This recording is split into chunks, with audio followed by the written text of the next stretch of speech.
ഉതിർന്നു വീണ ശ്യാമാംബരം. സഞ്ചാരി എന്ന സിനിമയിലൂടെ ബാലനടിയായി തുടക്കം. പിന്നീട് അഭിനയിച്ചത് ഭരതന്റെ പ്രണാമം എന്ന ചിത്രത്തിലൂടെയായിരുന്നു കേട്ടോ. ശ്യാമിക്ക് ശ്യാമ എന്ന് പേര് നൽകിയതും ഭരതൻ തന്നെ. ശ്യാമയുടെ യഥാർത്ഥ പേര് ജയലക്ഷ്മി എന്നോ മറ്റൊന്നും തോന്നുന്നു കേട്ടോ. ജയലക്ഷ്മിയാണോ വിജയലക്ഷ്മിയാണോ എന്ന് തോന്നുന്നു.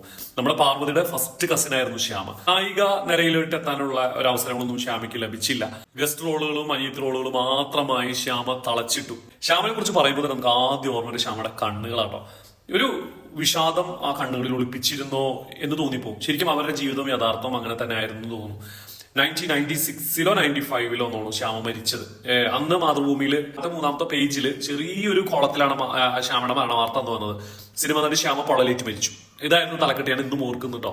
അന്ന് അവിടെ പറയുന്നത് ബോംബെയിലോ മറ്റെന്തോ ആയിരുന്നു. സിലിണ്ടറിൽ നിന്ന് പൊള്ളലേറ്റ് മരിച്ചു എന്നാണ് പറയുന്നത്. പിന്നെ ശ്യാമയുടെ പടങ്ങൾ പറയുകയാണെങ്കിൽ കേളി, പിന്നെന്താ വിഷ്ണുലോകം, പൊന്മുട്ടയുടെ താറാവ്, ഉത്സവമേളം. അതിൽ എനിക്കിഷ്ടമുള്ള 2-3 ക്യാരക്ടേഴ്സ് ഞാൻ പറയാം. കിലുക്കത്തിലെ റോള് നല്ല റോളായിരുന്നു, ആ ഹാൻഡിക്യാപ്ഡ് ആയിട്ടുള്ള റോള്. പിന്നെ തുടർക്കഥ എന്ന സിനിമയിലെ ആ ഒരു പാട്ടിൽ മാത്രമേ ശ്യാമയുള്ളൂ. മഴവില്ലാടും ആ ഒരു പാട്ടിൽ വണ്ടിയിൽ നടന്നിട്ട് ഇങ്ങനെ പാടുന്നത്. അത് കഴിഞ്ഞിട്ട് പിന്നെ ഏതാനും ഒരു സീനിലേ ഉള്ളൂ ശ്യാമ. പിന്നെ ഉത്സവമേളം എന്ന സിനിമയിലെ റോള് ഇങ്ങനെ ഗംഭീരായിരുന്നു. അതായത് നരേന്ദ്ര പ്രസാദായിട്ടുള്ള ഒരു ഇന്റിമസി സീനൊക്കെ അതിൽ അന്ന് ചർച്ച ചെയ്യപ്പെട്ടിരുന്ന രംഗങ്ങളായിരുന്നു അതൊക്കെ.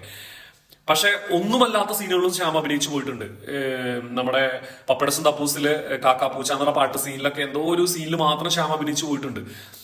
എന്നിരുന്നാലും ഒരു നിഷ്കളങ്കമായ ഒരു മുഖത്തോടുകൂടിയുള്ള ശ്യാമനെ മലയാളികൾ ഓർക്കും എന്ന് തന്നെയാണ് എന്റെ വിശ്വാസം. നിങ്ങൾക്കും ശ്യാമനെ കുറിച്ചുള്ള ഓർമ്മകൾ ഉണ്ടെങ്കിൽ പങ്കുവയ്ക്കാം, സിനിമകൾ പങ്കുവയ്ക്കാം.